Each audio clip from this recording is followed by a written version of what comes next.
నర్సాపురం మండలం మొగల్తూరు మండలాల్లోని పంట కాలువలు మురుగు కాలువలు పూర్తి స్థాయిలో ప్రక్షాళన చేసి రైతులకు పంట నీరు సక్రమంగా అందేలా చూడాలని నర్సాపురం మండలం ఎర్రంశెట్టివారిపాలెం మాజీ సర్పంచ్ మరియు నర్సాపురం మండల సర్పంచ్ల ఛాంబర్ మాజీ అధ్యక్షులు కొనపారెడ్డి వీరవెంకట విజయ రంగారావు ప్రభుత్వాన్ని డిమాండ్ చేశారు. గతంలో కాంగ్రెస్ ప్రభుత్వంలో సారవ పంట ఒకటే ఉండేదని, మంత్రి అల్లూరి సత్యనారాయణ రాజు రెండో దాల్వ పంటకు కూడా అనుమతి తీసుకొచ్చారని, తర్వాత కాలంలో కాంగ్రెస్ ప్రభుత్వం ఒక హయాంలోనే కింద ప్రాంతాలకు పంట నీరు అందక రైతులు పడుతున్న బాధను గ్రహించి రుస్తుం బాధ నుండి కింద ప్రాంతాలకు పరకాల శేషావతారం పేరుతో కాలువ నిర్మాణం జరిగిందని కొనపారెడ్డి తెలిపారు.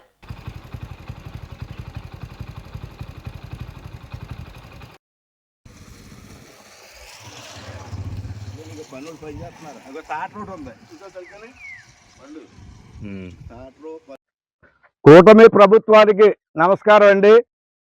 నర్సాపురం మండలం ఎర్రంశెట్టివారిపాలెం గ్రామ పంచాయతీ మాజీ సర్పంచ్ని, అలాగే నర్సాపురం మండలం సర్పంచ్ ఛాంబర్ మాజీ అధ్యక్షుడండి. నా పేరు కోనపరెడ్డి వీరవెంకట విజయ రంగారావు. మరి అందరూ కూడా మెట్ట రైతులు కానీ, పాదులు వ్యవసాయం పెట్టుకుని కాయగూరల రైతుల దగ్గర నుంచి, వరి పండించుకునే రైతుల దగ్గర నుంచి ఆక్వా రైతు వరకు కూడా అందరూ ఆ కూటమి ప్రభుత్వానికి అండగా నిలిచారు. ఇవాళ కూటమి ప్రభుత్వం ఏర్పడిందంటే రైతాంగం అని కూడా ఈ సందర్భంగా గుర్తుంచుకోవాలని నేను తెలియజేస్తున్నాను.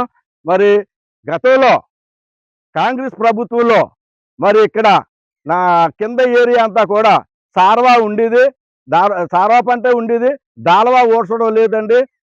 సౌడు ఉప్పు పండిది, ఉప్పుగా తయారయ్యేది వ్యవసాయాలన్నీ. ఆ రోజు మరి అల్లూరి సత్యనారాయణ రాజు గారు మరి 2 పంటలకి ఆర్డర్ అట్టుకొచ్చి మరి ఇక్కడ రైతులు అందరినీ ఆదుకోవాలి, రైతు బాగుంటేనే దేశం బాగుంటుంది, అన్ని రంగాలు బాగుంటుందనే ఆలోచనతోటి ఆ రోజున అల్లూరి సత్యనారాయణ రాజు గారు 2 పంటలు ఆర్డర్ పట్టడం వల్ల ఇక్కడ 2 పంటలు పండించుకోవడం జరుగుతుంది. అలాగే మళ్ళా కింద ఏరియాకి నీళ్లు అందట్లేదు, రైతులు చాలా ఇబ్బందులు పడుతున్నారని అప్పుడు కాంగ్రెస్ ప్రభుత్వంలోనే పరకాల శేషావతారం గారు కాలంలోనే నిర్మాణం చేసి ఈవేళ నీరు ఇవ్వడం జరిగింది ఆ రోజు కాంగ్రెస్ ప్రభుత్వం. మరి ఈ మళ్ళా ఆ రోజుల్లో పరిపాలన సాగేది, రైతు కోసం ఆలోచించేవారు, రైతు బాగుంటే దేశం బాగుంటుంది, అన్ని రంగాలు కూడా అభివృద్ధి చెందుతుందనే ఆలోచనతో రైతుకి అండగా నిలిచి రైతు సమస్యలన్నీ తీసుకురావడం.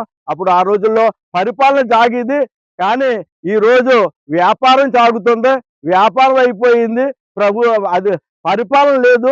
కాబట్టి మీరు అందరూ కూడా మరి దృష్టిలో పెట్టుకుని మరి అనే రైతులకి అండగా నిలబడి, అలాగే ఈవేళ పంటకాలం ఎంత అద్భుతంగా ఉందో కూడా ఈవేళ మీకు తెలియజేస్తున్నాం. పంటకాలంలాగా లేదు, డ్రైనేజీ వ్యవస్థలాగా తయారైంది పంట కాలువ. అలాగే రుస్తుంబాద మురికి కాలువ ఈవేళ తవ్వు లేదు, అలాగే ఉండిపోయి పూర్తి స్థాయిలో ఏదో బిల్లులు చేసుకుంటాక పైన ఏదో వర్షాకాలం వచ్చినప్పుడు పైన తీసి బిల్లులు చేయించుకోవడం తప్ప పూర్తి స్థాయిలో తవ్వులు జరగట్లేదు. పూర్తి స్థాయిలో అలాంటి పంట కాలువలు కానీ అటు మురుకు కాలువలు కానీ పూర్తి స్థాయిలో తవ్వించి ఏర్పాటు చేస్తే రైతులకి మేలు జరుగుతుంది, రైతు బాగుంటేనే దేశం బాగుంటుంది, అన్ని వ్యవస్థలు కూడా బాగుంటుందని ఈ ముఖంగా తెలియజేసుకుంటూ రైతులు ప్రభుత్వాన్ని మించుకునేలాగా ఉండాలని కూటమి ప్రభుత్వాన్ని కోరుతున్నానండి.